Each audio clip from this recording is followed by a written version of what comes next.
بسم اللہ الرحمن الرحیم۔ کسی کے پیٹ میں اگر درد ہے تو سورہ نحل ہے، پیٹ میں درد کے لیے، بڑا ہو بچہ دونوں کے لیے ہے۔ سورہ نحل ہے، ٹھیک ہے، 14 پارہ میں اس کی ایک آیت ہے، اس کو 11 دفعہ پڑھ کر دم کریں، نمک کے اوپر دم کریں، 11 دفعہ پڑھ کے اس آیت کو اس کو چٹا دیں۔ واللہ اخرجکم من بطون امہاتکم، واللہ اخرجکم من بطون امہاتکم۔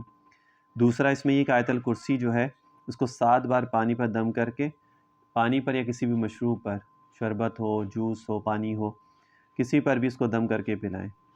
تیسرا اس میں یہ ہے کہ سورہ قصص ہے 20ویں سپارے میں، مکمل 7 بار پانی پر دم کر کے مریض کو پلائیں، یعنی 7 دفعہ پوری سورت کو پڑھیں ایک ساتھ، پانی پر دم کر کے پلائیں۔ اس کے بعد سورہ روم ہے 21 پارہ میں، 7 بار پانی پر دم کر کے مریض کو پلائیں، سورۃ الروم کو پڑھیں 7 دفعہ، پانی پر دم کر کے پلائیں۔ سورہ کوثر ہے، ٹھیک ہے، اس کو نمک پر 7 بار دم کر کے مریض کو چٹائیں، تو ان شاء اللہ تعالیٰ اسے فائدہ ہو جائے گا۔ یہ اتنے سارے عمل ایک ہی چیز کے لیے 3-4 عمل اس لیے بتاتا ہوں جو آپ کو آسان لگے وہ آپ کر لیا کریں۔ بتانے کا مقصد یہ ہوتا ہے کہ جو آپ کو اس میں کچھ وظائف، جیسے یہ سورہ قصص کا ہے، سورہ جو ہے روم کا ہے، یہ بڑے عمل ہیں، ہر کسی کے لیے مشکل ہوتا ہے۔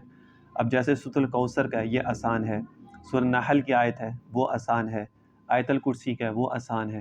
تو اس لیے زیادہ تر چیزیں بتاتا ہوں کہ تاکہ جو اس میں سے آپ کو آسان لگے، یقین سے کوئی بھی چیز کریں گے اللہ تعالیٰ ضرور فائدہ پہنچاتے ہیں۔ کوئی سا بھی عمل کر لیں لیکن یقین سے کریں، ضرور فائدہ ہو جاتا ہے۔